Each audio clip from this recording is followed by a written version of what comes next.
사실 행정통합을 하게 되면 각종 생각지 못했던, 예기치 못했던 혼란들이 생길 거예요. 어떤 혼란들 예상하고 계시는지, 또 어떤 예비 장치들 마련해 두고 계신지를 점검하면서 나쁜 점 얘기를 좀 할게요. 박 의원님. 네.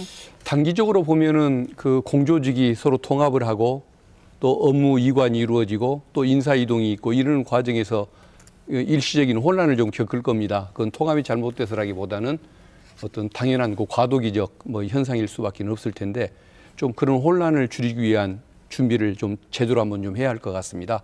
그리고 또 공무원들이 또 피해를 입는 경우가 생길 겁니다. 인사 이동 범위가 넓어지다 보니까 그런 현상이 생길 텐데 고위직이 아닌 경우에는 현재 생활권을 반영한 인사를 유지를 하는 원칙을 지금 양 시도에서 네네. 선언을 하고 있기 때문에 아마 그렇게 큰 불편을 드리는 일은 없을 거라고 믿고 있습니다. 그리고 이제 좀 장기적으로 보면은 아까 말씀드렸던 것처럼 그 대도시 중심으로 행정이 펼쳐질 가능성, 그렇기 때문에 인구가 적은 농어촌 지역이 조금 소외될 가능성, 그 위험성은 언제든지 상존을 하는 것 아니겠습니까? 그런 경우는 그걸 막기 위해서 이제 법에 그야말로 어떤 인구가 그 적은 지역에 대한 농어촌 지역에 대한 지원 의무 이런 것을 그 반드시 준수하도록 좀 구체적인 의무 조항을 둘 필요가 있을 것 같고 신용환 교수님 말씀하신 것처럼 그 지역의 어떤 청년들이라든가 신혼부부들이 정착할 수 있는 여건을 만들기 위해서 여러 가지 지원을 하되 가장 기초적인 것은 거의 그 청년이나 신혼부부들에게는 그 소유권에 준하는 공공임대주택을 제공을 하는 식으로 해서 뭔가 그 젊은 사람들을 오히려 정착하게 만들고 또 인구가 느는 지역으로 만들기 위한 노력을 함께 해나가야 하는 것 아닐까. 그러기 위해서는 광주나 여수처럼 큰 지역에서 좀 더 양보하고 서로 그 상대의 입장을 존중하는 태도를 함께 가져가야 할 필요가 있지 않을까 그 생각을 해봅니다. 네, 강의원 부지사님 나쁜 점 위주로 얘기해 주십시오. 우리 박 의원님께서 말씀을 잘 해주셔서요. 걱정되는 거 많죠. 왜냐하면 당분간은 일종의 통합 성장통이랄까요? 몇 년 동안 있을 것이다. 왜냐하면 행정통합 이후에 실무적으로 공동체의 그야말로 화학적 통합을 하기 위한 여러 조정들이 필요하거든요. 걱정한 분들이 많죠. 그냥 이대로 살지. 그리고 지금 통합 비전, 즉 희망의 통합을 위한 구체적인 담론을 가지고 오랫동안 시도민이 주권자들이 아래로부터 민주주의를 통해서 결정해가고 있지 않기 때문에 정보가 비대칭하다 보니까 걱정, 우려 네네. 많습니다. 그래서 어쩌면 최적기이기 때문에 이번 6월 지방선거 때 단일 수장을 뽑고 결정을 하지만 통합특별시의 권한을 가지고 27개 시군구에 어떤 도시를 만들 거냐 우리는 단순히 정부 예산 지원만이 유인책이 아니라 네. 미래 한 30년, 멀리는 50년, 100년의 미래. 저는 그래서 2030년이 5.18 민중항쟁 50주년이잖아요. 그래서 한 3, 4년. 그래서 화학적 통합의 원년은 2030년 정도로 이 성장통을 좀 견디면서 아까 재정 문제는 균형발전 기금으로 네.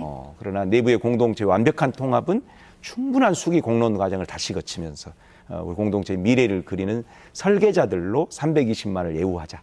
이런 생각을 갖고 있습니다. 나쁜 점을 말씀하셨는데 나쁜 점이 아닌 것 같은. 세부적으로 들어가다 보면 네. 굉장히 자존심 싸움 이런 것들도 많이 있거든요. 명칭 네. 그다음에 이제 통합 지금 있는 청사를 쓴다 그래도 1청사를 어디다 둘 거냐, 2청사를 이런 거 가지고 많이 하는데 과감하게 양보하고 갈 필요가 분명히 있다. 그리고 이제 특히 이제 재정에 대한 걸로 또 갈등이 있을 수 있어요. 전남 같은 경우 1인당 GRDP가 대한민국 평균이 지금 4,900만 원 정도 되는데 5,900만 원 정도 된단 말이에요. 광주 전남은 그보다는 훨씬 낮습니다. 상대적으로 1인당 GRDP. 그러면 GRDP에서 나오는 걸 추정해 볼 수 있는 거는 지방세 같은 거에 세수가 그냥 가면 전남 쪽이 훨씬 유리할 수도 있거든요. 이거를 같이 이렇게 통합해서 했을 때 그러면 광주는 전남은 우리가 소외된다고 생각했는데 실제로는 훨씬 더 많은 걸 또 가지고 갈 수 있거든요. 실제. 그래서 이런 것들을 서로 양보 조정하면서 아까 대안으로 미리 균형발전 기금 같은 걸 해놓는 건 굉장히 중요한 해안을 발휘하신 거죠. 저는 이제 한 가지 아쉬운 게요. 좀 시간이 얼마 없는데 사실은 행정 권력이 특별시가 되면 굉장히 지금보다 훨씬 더 강해지는 거잖아요. 서울특별시에 준하게 됩니다. 그렇죠. 네. 그러면 그에 준하는 견제 세력이 있어야 합니다. 대표적인 언론이 될 테고요. 또 의회가 될 수도 있죠. 그래서 이 논의들도 또 꼭 언제쯤 한 번쯤 나눴으면 좋겠다 이런 생각이 들어요. 지금 한 20초 정도씩만 마무리 발언 삼아서 이 행정통합 어떻게 진행되기를 희망하시는지 먼저 박 의원님. 예.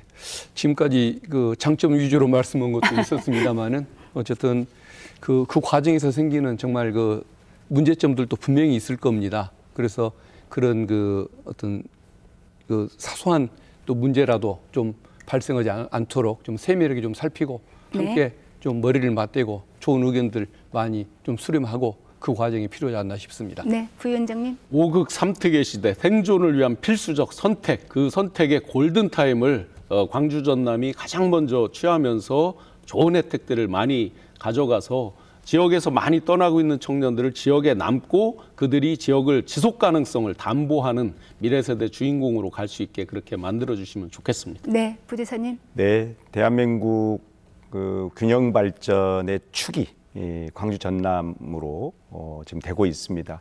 저는 이 축의 대이동 과정에서 광주 전남이 희망의 통합을 할 수 있는 내적 자산을 충분히 갖고 있다 저는 생각합니다. 네. 거기에 맞는 행정력, 정치력, 시민력으로 이 행정 통합이 대부흥이 될 수 있도록 네. 통합이 경제가 될 수 있도록 그렇게 잘 보완하면서 시민들 잘 모시고 추진해 나가도록 하겠습니다. 네. 광주와 전남의 행정 통합은 두 지역이 마주한 위기 속에서 하나의 해법이자 여러분들 말씀해 주신 것처럼 동시에 큰 도전이기도 한데요. 분명한 비전과 구체적인 실행력이 뒷받침된다면 행정 통합의 성공은 더 가까워지지 않을까요? 오늘 시사연강론은 여기까지입니다. 시청해 주신 여러분 고맙습니다. 함께해 주신 세 분도 고맙습니다. 네, 감사합니다.